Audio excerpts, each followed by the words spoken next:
cuando se hace eh, reversiones para hacer semillas feminizadas, Ujú. tú tienes que tener en cuenta la floración, el periodo de floración que necesita cada planta. Por ejemplo, si tienes una planta que es de un tiempo de floración estándar de 9 semanas, 63 días, 62, 60, pues em, tienes que empezar con la reversión antes de empezar la floración de las que van a recibir el polen. Hay que darle un plazo, porque si no el polen va a estar demasiado, demasiado tarde, Claro.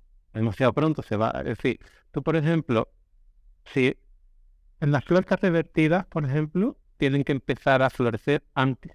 Tienen, si las que van a coger las que han de ser polinizadas, eh, tienen un tiempo de floración estándar. Ujú. Si tienen un tiempo de floración más largo, las pones al mismo tiempo.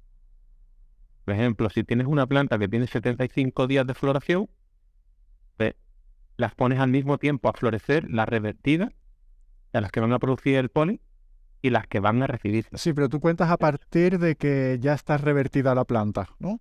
No el proceso. Cuando la revierte, cuando la revierte, si las plantas que van a recibir, por ejemplo, una floración de 10 semanas, 11 semanas, pues las pones al mismo tiempo. Incluso si tienes una floración muy, muy larga, tendrías que ponerla incluso antes, Claro, la revertida. vale. Porque la planta que se revierte y se pone a florecer directamente. Entonces, o sea, en el momento en que se le aplica el producto para revertir, Ujú. pone a florecer directamente. Entonces, ¿qué ocurre? Si las semillas que hace regular, el margen es mucho más amplio. Porque con las semillas regulares, digamos, la naturaleza está de tu parte. ¿Vale? Entonces las puedes hacer Claro. con una soltura, porque la planta la planta macho va a echar una cantidad de polen alucinante, pero Y eso va a ser, ponen por el suelo, ponen por todas partes, ¿no? Y claro. durante mucho tiempo, sin embargo, las plantas revertidas normalmente, esa es una de las claves de la producción de semillas feminizadas, es que la reversión es una cosa muy delicada. Sí, Entonces las plantas normalmente no van a revertir no se van a convertir en una planta macho, van a producir flores masculinas en una estructura femenina y no van a abrirse los ramilletes llenos de polen. Eso, el gran éxito cuando se hace una reversión y dice uno, la reversión ha sido completamente exitosa, es cuando logras ver nubes de polen, claro. ¿sabes? Y Porque eso no ocurre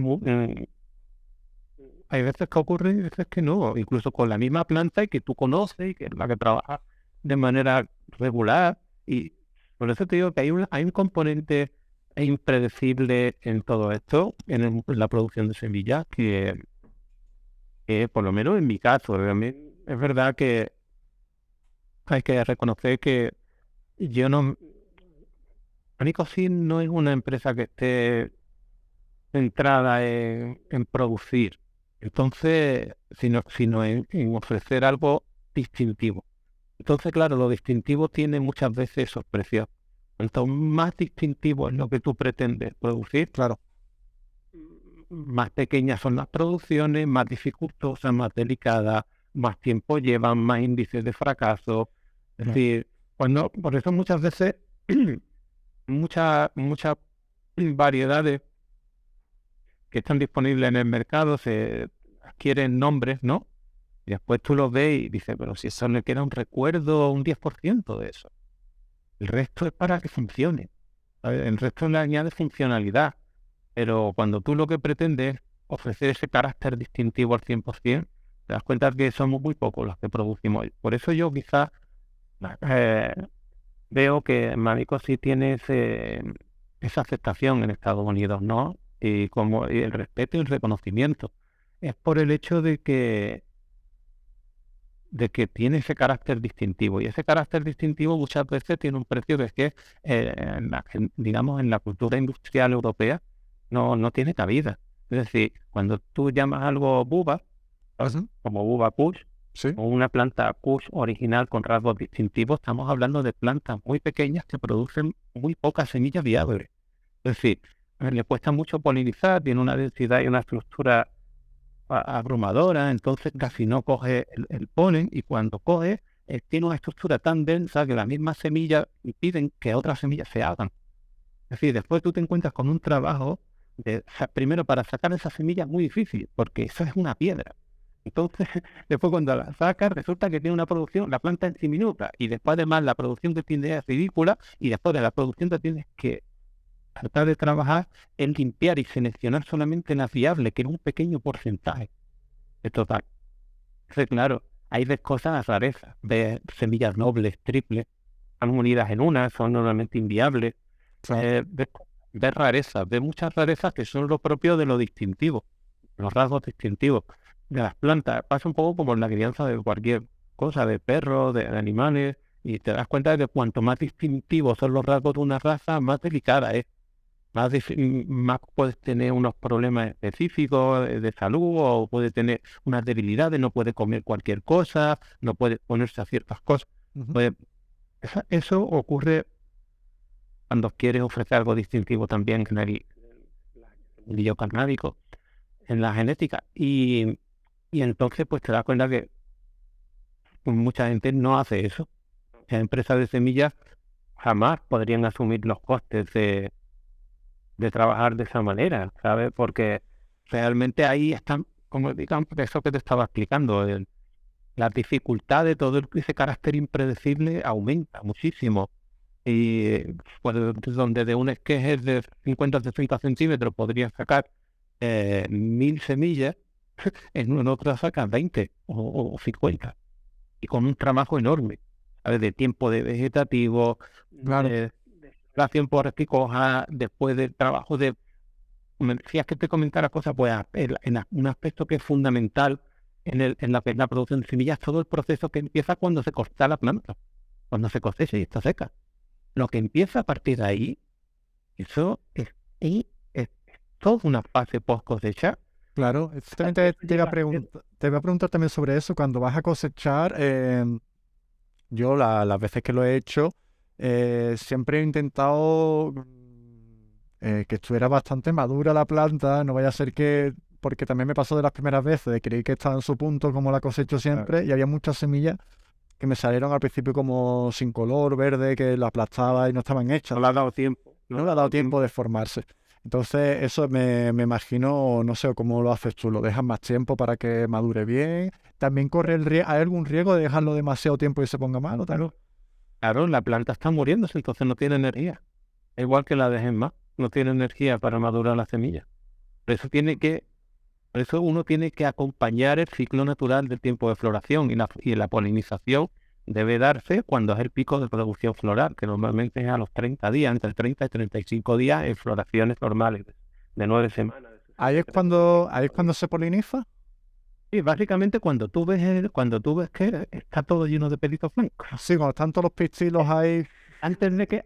echando fiesta, ¿no? Claro, la floración podemos decir que se distinguen 4 fases.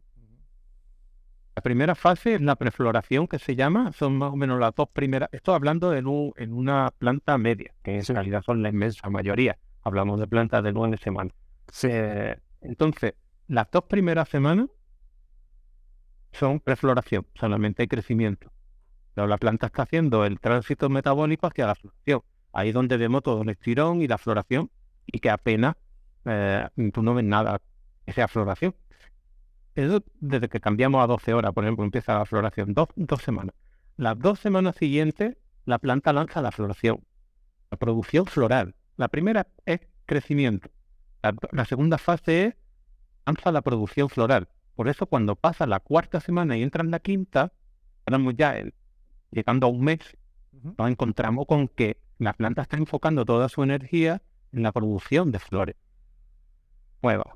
Entonces vemos todo llenarse de estigmas blancos, de pelitos, que las 2 primeras semanas han tenido, los 20 días primeros, entre 2 semanas y 20 días han tenido ese fin, el fin de crear la estructura, esos botones que se van haciendo, esos nudos, la estructura que tenga soporte, está preparándolo todo para la producción floral. Cada fase prepara la siguiente. Después de la segunda fase, que es la producción floral, cuando empiezan a aparecer ya los primeros pelitos marrones, empiezan a secarse las primeras flores, la planta empieza a pasar a la tercera fase, que es la fase de producción de resina. Entonces entonces la planta ya deja de poner su energía en la producción de flores y la pasa a la producción de resina. Por eso vemos que la planta va resinando a partir del primer mes y empieza a resinar ya cada vez más y a producir menos flores. Si te das cuenta, una va bajando, la otra va subiendo. Ya el crecimiento vegetativo ha desaparecido por completo, ya la planta no crece más. Cuando ha pasado este tiempo, ya también la flor empieza a bajar y empieza a subir la producción de resina. Y esa fase tercera de producción de resina llega hasta los 45 50 días, y a partir de ahí empieza la cuarta fase, que es la de maduración de esta resina, el desarrollo de esta resina. Entonces, cuando vemos que cambia de color, los tallos de los tricomas se desarrollan. Por ejemplo, cuando se corta una planta antes de tiempo, en cultivos comerciales y cosas así, si las miras con aumento, verás que la cabeza del tricoma, el chupachú, normalmente tiene un tallo corto. Una planta que se ha desarrollado y que ha madurado correctamente va a tener ya tallos casi a veces doblados, muy largos, tallos de los tricomas, me refiero. Por eso te digo, esas 4 fases, una vez que terminan, la planta ya ha entrado en la maduración, está entrando en lo que se llama senescencia, así está acercándose al final de su vida. Entonces, si tú no polinizas en el momento adecuado, claro, te pasa, polinizas más tarde, la planta ya no va a tener energía porque está muriéndose. le falta tiempo. Claro, entonces por eso es clave polinizar, aprovechar esa ventana que es el pico de floración, el pico de producción floral. Claro, que puede variar, depende de la variedad, ¿no? Y lo mismo es el día del 30 al 35, que lo mismo puede ser del 25 al 30, ¿no? Sí, pero normalmente las plantas no les da tiempo. O sea, en 20 días la planta va a tener esas 4 fases tan bien delimitadas. En las 2 primeras semanas, o sea, más o menos antes de los 30 días, sí, hay flores y puedes polinizar, y esa semilla va a estar antes. Así, a veces puedes polinizar inicialmente y tener semillas. A veces se puede hacer una cosa que es muy interesante, sobre todo en plantas de larga floración. Cuando quieres polinizar, por ejemplo, una planta sativa que va a florecer durante mucho tiempo, que puede tener una floración de 100 días. Y tú dices, yo no quiero tener una planta de 100 días, yo solamente quiero hacer unas pocas semillas, ¿no? Pues coge y poliniza cuando está empezando a producir flor. Entonces, cuando la polinizas por abajo, esas primeras flores, cuando pasan 30 a 35 días, ese es el tiempo que necesita una semilla para estar madura. 30 a 35 días. Menos de 30, no. Más de 35 no lo necesita. Entonces, tú pasas esa planta, que a lo mejor la has polinizado al día que sea, y esperas 30 a 35 días, la sacas directamente de la flor y la planta sigue floreciendo. Y a lo mejor la sigue floreciendo para el producto herbal, si quieres.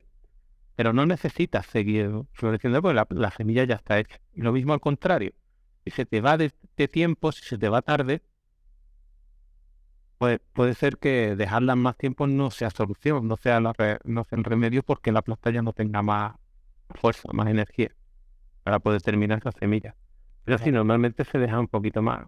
Sí. O sea, yo, por ejemplo, una planta que está lista en 63 días para producto herbal, a lo mejor si estás haciendo semilla y quieres asegurarte, pues la dejas hasta 65, 67, ¿sabes? 5 o 6 días más. Que a lo mejor, si fueras a sacar el producto herbal, sabes que se te pasaría un poquito. Pero para la semilla te viene bien, porque a lo mejor has estado polinizando hasta el día 35. Entonces quieres esperar hasta el día 66, 67. Vale, pues esa era una de las dudas que tenía, porque, ya te digo, normalmente lo he hecho entre el 25 y el 30 y no sabía yo muchas veces por qué. Es pronto. Es pronto, sí, ¿no? Tiene sentido. La primera polinización se hace ahí. Porque es que la polinización, como tú bien has dicho antes, no es un proceso de una vez. Claro, yo la hago un día sí, otra no, pero por asegurarme, porque... Claro, se repite. El objetivo es que hay diferentes objetivos. Puede ser... Si te doy un poquito de... Sí, no, es que está viendo eso. Digo, a ver si es por cosa de... Ahora Matón. Mejor, ¿no? Puede ser que... Sí. Puede ser que... Es posible que eh, uno tenga un objetivo, por ejemplo, solamente hacer unas pocas semillas y el resto de la planta en realidad quererla para el producto herbal. Puede ser que tu objetivo sea, pues si tienes una empresa de semillas, es un cultivo de semillas, entonces te da igual el producto herbal, tú solamente quieres obtener, estás cultivando semillas. Entonces empiezas a polinizar como cuando se acerca ese pico de producción floral y tu objetivo en ese caso es obtener una polinización completa, es decir, que tú veas, eso es una cosa muy curiosa, ver cómo el cogollo, de pronto en el día 35 o 36, parece un cogollo maduro, porque todos los pistilos, una vez que han sido polinizados, secan como si la planta estuviera madura. Sí, como yo ya estoy listo ya, ¿no? Pero no es así, ¿no? Claro, entonces, claro, solamente en pelitos, no estiman que se vuelven marrones, pero se vuelven en cuestión de días. Entonces ves todo el cogollo lleno de pelitos marrones, parece un poco chocante, o sea, es un contraste muy... Tengo algunas fotos publicadas sobre eso, de eso Qué guay. en nuestra cuenta de Instagram. Y es muy gracioso. Y entonces tú dices, polinización completa. Eh, Eso es muy, eso es un buen momento cuando pasa eso porque es el mayor estrés. Digamos, el Claro. mayor estrés que uno pasa en un cultivo de semillas es esa fase, es el momento de la polinización. Esos días que a lo mejor una semana donde te la estás jugando y no sabes qué va a pasar. Cuando ves todo polinizado, yo suelo decir, a partir de ahora ya es solamente navegar hasta la cosecha. Ahora ya es dejarse llevar, ya. Ya es solamente navegar, ya está hecho, ya ha pasado. Y por eso está guay cuando ves nubes. Cuando ves nubes de polen enfeminizadas, ¡wow! ¡Qué alegría! ¿Sabes? Muy bien. Porque si no se vuelve la cosa, se vuelve muy delicada y muy dificultosa y muy trabajosa. Eh, yo me acuerdo hace muchos años cuando yo empezaba en esto y leía cosas sobre la metodología de feminización y tal. Y había alguien que publicó en un foro que se dedicaba a ello, de alguna empresa de semilla grande española, y decía, esto se convierte en un trabajo de chino. Se empiezas a tener que sacar con las pinzas las florecitas, secarla una por una, abrirla, machacarla, sacar una chispa de polen y con esa chispa intentar hacer lo máximo posible, buscando la manera con un pincel ultra fino. Por eso cuando tú me preguntabas, ¿hacer semillas? Claro. Sí, es mucho más complejo de lo que la gente Sí, puede sí, imaginar la en gente. muchos casos. Total. Porque El esfuerzo que requiere, la dedicación es que en esos días, por ejemplo, como te digo, esos semanas, 10 días de la polinización, allí tú pides completamente absorto conseguir ese objetivo Claro. y ahora va cambiando todo, no sabes cómo puede ser. Por eso que te he dicho antes, por lo impredecible que es, no sabes cómo va a pasar, aunque sea la misma planta que has revertido 50 veces, puede responder de una manera que Puede ser. que no te esperas. Claro, y en todo lo que me hablas de polinización controlada o teniendo ahí la planta revertida al lado o a la vez. No, eso sí, hay muchos métodos a lo largo, creo que cada uno según su experiencia va desarrollando sus propias herramientas, sus propios recursos, pero yo básicamente dividiría la polinización en dos técnicas, la polinización aérea o la polinización forzada. La polinización aérea, digamos que es cuando coges la planta revertida y la sacudes contra la otra. Básicamente la golpeas en el tallo, la haces que suelte el polen porque no es una planta macho normal, no suelta el polen así. En muchos casos no suelta el polen.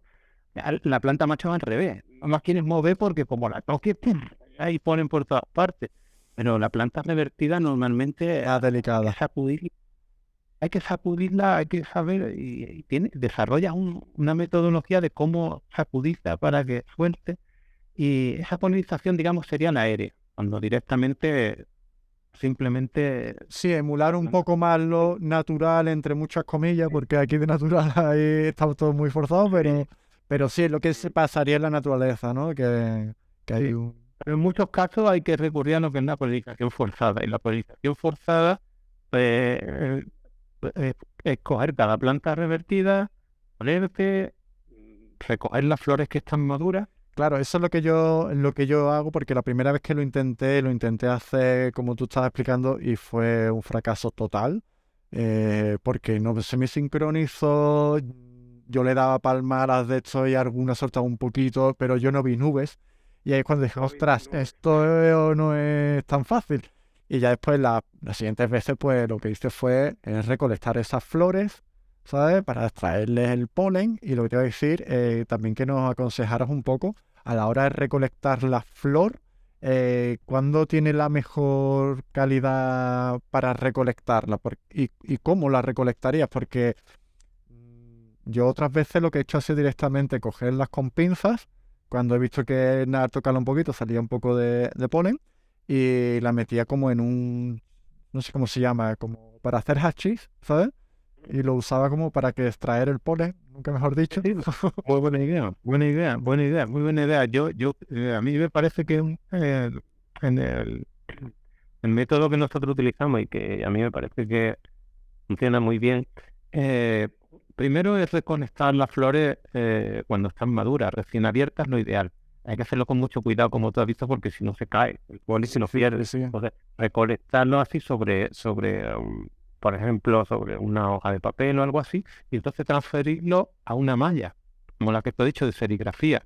A mí me gusta de 60 micras, puede ser de 150, porque de 60 cae Menos materia vegetal, ¿no? Claro, menos contaminante. Entonces, pero en el papel, en la hoja de papel se puede quedar, lo importante para mí es que eso se quede ahí secando un día, por lo menos. Ah. Ahora, la flor, a lo mejor tú coges y las flores las ves y apenas sueltan polen, pero después de 24 horas de secarse en el papel, sueltan polen.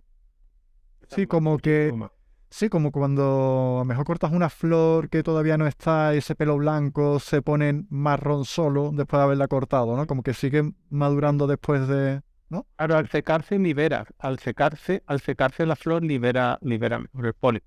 Entonces después, cuando hace eso, pues lo hace sobre una malla y recoges debajo de nuevo en un papel, después transfiere a un botecito cerrado. Si quieres ampliar, pues poner un poquito de granos de arroz dentro. Sí, De esa manera, pues puede también, aparte de por la humedad, porque de esa manera, claro, entiendo que la humedad es el enemigo, ¿no? Perdón. sí, pero aparte de eso es porque al estar mezclado con el arroz, el pincel, por ejemplo, al meterlo, no se impregna tanto, no coge tanto, entonces digamos que te cunde más. ¿Sabes? Buen truco. Puedes como darle más volumen. Con el arroz puedes darle más volumen, no que haga más Sí, sí, donde no hay, pero Sí, pero así de esa no. manera evita Sí, sí, sí. que el pincel se impregne y coja todo de un tirón, ¿no? Muy buena idea, muy buena idea. Y después una técnica que es muy socorrida es utilizar pinceles muy finos, utilizar una técnica que podríamos decir que es como proyectar. Esto es dentro de las técnicas de polinización forzada. Y es para para aprovechar al máximo cuando tienes muy, muy poco polen. Entonces, coges el polen en la punta del pincel y no lo, digamos, no golpea el mango del pincel sobre Sí, lo hago así, por lo de la legibilidad estática. No, lo que me refiero es que coge y lo proyecta pensándolo como una catapulta. Es decir, con un dedo le das en la punta del Sí, pincel para que hagan y, le haces- y lo lanza hacia adelante. ¿Entiendes? Entonces lo lanza y lo esparce con mucha fuerza y le da mucha Claro, distancia. Porque el problema de cuando tú tienes el polen en la punta del pincel es que en el primer golpe cae casi todo. cierto es. ¿Sabes? Se pierde todo. Entonces en el siguiente dice, "Uy, ya no hay". Dice, claro. Entonces cuando tienes muy Hostia. poco, que apenas tal, pues de esa manera, que no es eso te digo, proyecta Qué una bueno. mínima cantidad dándole la máxima dispersión en la zona que tiene delante. Entonces, coge, te pone, es como apuntar y disparar, digamos. Sí, ¿no? sí. Hay que hacerlo de cerca, me imagino, ¿no? Además, date cuenta que en vez de hacerlo de arriba a abajo, lo haces de frente. Claro. Poner desde arriba, lo pones de frente, entonces digamos que le da todo el cuerpo de la flor que está lleno Sí. de estigma. Qué buena, me la apunto, qué buena. Son trucos, digamos, técnicas que va desarrollando uno Con la experiencia. experiencia, Claro, claro, enfrentándose a situaciones difíciles. claro.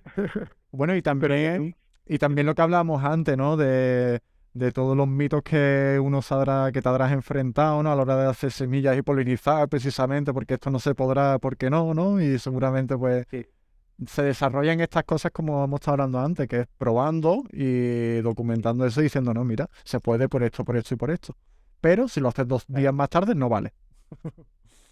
claro, claro, hay cosas como lo que te he dicho, quizás en lo que es la producción de semillas, la sincronización de los tiempos es una de las cosas más importantes, porque si, por ejemplo, la planta produce el polen tarde, ¿Sí?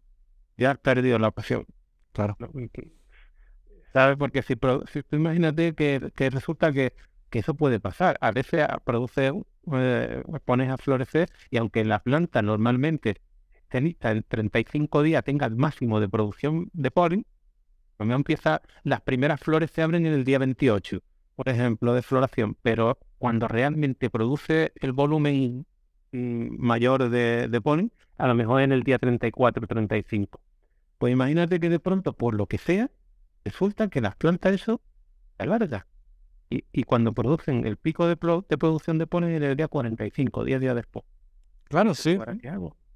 Claro, te Y pilla. ahora ya no sirve, porque si polinizas cuando la planta está en 45 días, todavía quedan flores mm, que están frescas, estigmas frescos que pueden recibir a los días 45, pero dices, sí, pero es que para tener semilla terminada tardaría hasta el día 75 y esta planta al día 63 empieza a ponerse Claro. abajo. Es que hay tantos Entonces, factores, claro.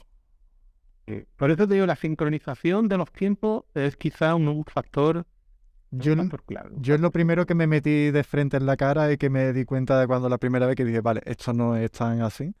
Y claro, es que sabiendo esto, pues también tiene mucho. Te puede pasar desde, imagínate que bajan las temperaturas. Eso ralentiza el crecimiento y hace, por ejemplo, que en vez de ser el día, como te has dicho, 34, no sé qué, pues sea el 40, porque ha ido más lento el 45, ¿no? Claro, hay muchísimos factores, claro que no. Escapan a tu control. Claro, Escapan totalmente a tu claro. control, porque a lo mejor, porque te dicen, no, si yo estoy cultivando en interior, dices, sí, pero ahora mismo yo no la de frío. ¿No te afecta? La Sí, sí, mayoría sí la afecta. claro. Sí, sí. En interior. Sí, Me sí, sí, acuerdo, totalmente.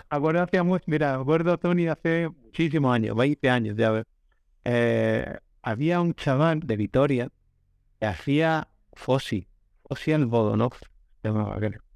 Hacía Fonsi y hacía unos calendarios lunares, de cultivo lunar. Bien, estupendo, fantástico, funcionaban.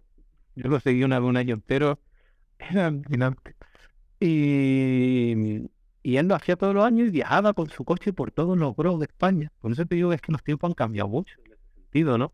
Eso era otra época y él viajaba con su coche por todos los groves de España vendiendo el calendario en persona a las Ajá. tiendas. Sí, sí. Entonces nos acostumbramos a que cada año viniera Fonsi, que compraba sus calendarios. Eh, he perdido, bueno, de Fonsi me he perdido de lo que te iba a decir. Te estaba diciendo ¿de qué estamos hablando? Estamos hablando Estábamos hablando de bueno, de una ola de frío. la ola de... Ya me acuerdo, ya me acuerdo. Entonces, ya en aquella época trabajaba, uno de los trabajos que hacía era en una tienda de cultivo. Yo ocupaba básicamente todas las posiciones arriba y por detrás del mostrador de un grow shop hasta... Bueno, pues, en fin, primera línea de y, y tú le ofrecías el calendario a cultivadores, ¿no? Que mira, llega el calendario tal, y algunos te decían, no, a mí eso que era el calendario lunar, para cultivar conforme a la luna, Sí, sí, sí, sí. los lunares. Sí, Y te sí, sí, sí. decían, eso a mí no me afecta, yo cultivo en interior. Claro. Y la gravedad no... Claro, Y tú me decías, claro, entonces claro, como tú estás en interior, pues nada, no claro. pasa nada, tú estás en interior, Vives en otro mundo que no se afecta la... claro. pues ocurre lo mismo, es lo que decimos. Después lo que ocurre fuera en los ciclos en la naturaleza está afectando también el interior. Es verdad que tú tienes un entorno recreado ahí que es más, por decirlo así, no está expuesto directamente a la intemperie, claro. No, pero hay cosas que afectan directamente, quieras o no quieras, ¿sabes? Totalmente. Eso de la luna, la luna mueve mareas, o sea, que es que da igual que no es porque te dé luz por la noche, ¿sabes? Claro, y entonces precisamente me hace acordarme eso de Rothschild, que lo mencionabas tú al principio. Sí. Y él tenía artículos de una cosa que aquí en España, que yo sepa, por lo menos cuando él lo hablaba, aquí en España eso no existía. Y eran los jardines cerrados, completamente aislados del exterior, en los cuales no hay ventilación. No tenían extracción ni intracción. Lo que hacían era la climatización es con aire acondicionado, pero el aire se enriquecía con el oxígeno que gastaban, con el CO2 que consumían las plantas, era aportado por máquinas de CO2 Ajá. de suplementación. Entonces cogías el aire y el aire mismo lo iba renovando de CO2 de una manera artificial. Entonces eso, o sea, si no tienes nunca plaga. Eso era una cosa que en Estados Unidos, los científicos tenían. Claro, cultivos, lo llamaban eso, ¿no? Completamente estancos. Porque el cultivo no tenía comunicación con el exterior. En el sentido de que no hay una ventilación, no hay una extracción ni una infracción. Sí, que ahí no ha entrado nada. Claro, de esa manera ya evitan las plagas. No van a entrar, no pueden entrar, no hay manera de que entren. Y tampoco hay problema de olores porque no hay nada que salga. Qué locura. Entonces, no había ni... ¿Y eso de qué año estamos hablando? De CO2. ¿Y eso de qué año estamos hablando? Quizás hace 15 años por ahí. Hablaba de eso en los artículos. Y eso te digo, pero en general la mayoría de los mortales, los jardines sí están expuestos a los cambios naturales. Claro. Y pueden traer esas consecuencias como las que tú has dicho, que de pronto, pues, algo que una planta que iba a producir su máximo de polen el día 32, pues lo puede buscar día 42. Y te quedas tú así, ¿sabes? Mirando a mí y viendo cómo las plantas receptoras van pasando el pico floral y empiezan a salir los pelitos marrones y tal, y tú diciendo... "Oh". Y se pierden muchas cosas. Mira, por ejemplo, sour cookies, antes hablábamos de la sour diesel, de esta que te comentaba que es muy peculiar y le cuesta, es una planta de cultivo muy, muy, muy delicada. En realidad, todo el que conoce esa planta sabe que sacarla bien es todo un tema. Y para hacer semillas es igual. Y entonces se convirtió en un buque insignia de nuestra colección cookies. Sour cookies, una de las plantas más fuertes, óptima para producción de concentrados, un aroma, en fin, es una planta buque insignia de la colección cookies, con gran arraigo en Sevilla, por cierto. Era allí fue una de las, por esa época que de cuando la expo que me dijiste, hablábamos antes. Sí, el 2015. En aquella época era muy querido allí. Es una potencia espectacular también, es una de las más potentes de la colección. Bueno, pues se convirtió en un buque insignia de la colección. Ahora hace años que no la tenemos en stock. Y se ha intentado una y otra vez. Pero es que, ya te digo, en diferentes situaciones, y una y otra vez, 20 semillas, 17 semillas de producción, ¿sabes? Y pasando los años. ¿Sabes a eso me refiero, ¿no? Que sí. Ahí. Y si tenemos un proyecto, siempre está en cola. Siempre está en cola para volver a traerla al stock. Volver a tenerla disponible. Pero realmente no sale. Falla una y otra vez, una y otra vez. Llevamos una y otra vez fallando con eso. No logramos hacer semilla de sour cookies. Sí, ¿no? A ver, la siguiente. Ahora mismo, otra vez de nuevo, tenemos proyectos en marcha para volver a tenerla. Esperamos que esta vez por fin, porque sí, lo esperamos todos ansiosos que salga todo bien para poder catar eso. Por todo eso que hablamos, es que hay muchos factores que Sí, claro, demasiados. Como te digo, hay otro, eso es en el caso, porque, claro, yo hablo desde la perspectiva de Mamico Sí, de lo que representa Mamico Sí. Es que ahí hablamos de que hay empresas de semillas y empresas de semillas, es que es muy diferente. Es como pasa, por ejemplo, en la alimentación. Tú puedes tener una empresa que hace un producto y otra empresa que hace ese mismo tipo de productos, pero no tiene nada que ver. Uno es de corte industrial y el otro es de corte absolutamente tradicional y artesanal. Entonces, Sí, son cosas que no se pueden comparar de el trabajo que claro, tú hay. imagínate que una empresa, es impensable que una empresa de semillas, digamos, de gran tamaño, de las que podemos tener en España, de nombres que todo el mundo conoce, y que son grandes referentes de las ferias, de la publicidad, de todo, de imagen de marca y de venta. eh, ¿No ves que esas empresas no tengan una variedad de su catálogo? eh, Es que no la tienen, se la ha acabado y no la tienen. No, siempre las tienen. Tienen su catálogo siempre. ¿Sabes? Por eso te digo que es muy diferente producir de una forma a producir de otra. Cuando tú lo que estás produciendo son rasgos distintivos, cuando tú lo que estás produciendo eh, realmente estás expuesto a un montón estás más expuesto a ese carácter impredecible que estábamos comentando. Todo ese carácter se va eliminando cuando tu objetivo fundamental es la producción. Si tú lo que quieres producir y tener todo tu catálogo siempre permanentemente en el mercado, vas a tener que pagar un precio por ello. ¿Cuál es el precio? Pues ir reduciendo esa carga de rasgo distintivo y aumentando la funcionalidad del producto, que el producto funcione. Exactamente. Sea más de... Sí, tiene que haber un equilibrio, claro. Ahí, así es como todo tiene un precio en esta vida, y el precio de tener un catálogo permanentemente en stock es que todo lo que tengas en el catálogo tiene que funcionar. No puedes, no, no puedes no puedes hacerte este tipo de cosas de que tú pongas un cultivo y te salga la planta 20 semillas. Y Claro, no renta todo el trabajo que lleva. la planta directamente se Claro. descarta. Claro. A ver, en otro tipo de situaciones esa planta no sirve. Esto que te hablaba antes de las índicas, de una buba auténtica, de una buba con rasgos originales, son plantas Kush originales, como dice un amigo, las ganas americanas.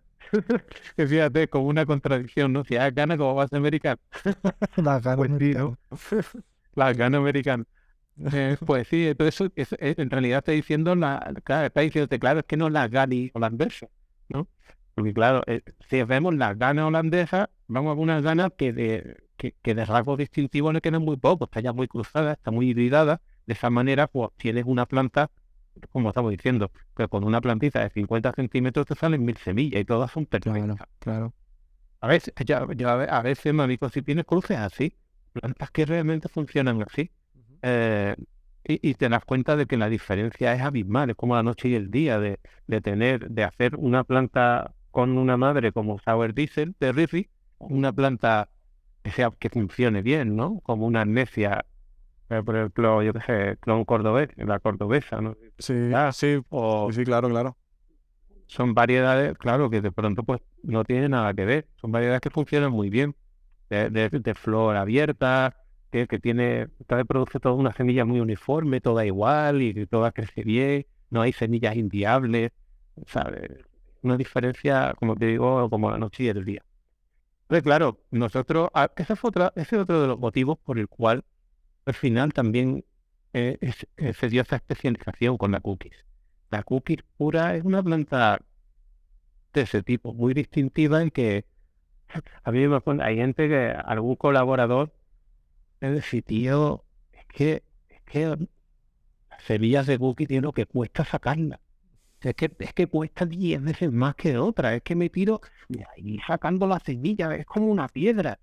¿Entiendes? O sea, hacer semillas de cookie S1 y sacar la cookie en versión de semilla, pues es algo que nosotros hacemos y nadie más hace. Es que nadie más quiere hacerlo. Claro, claro.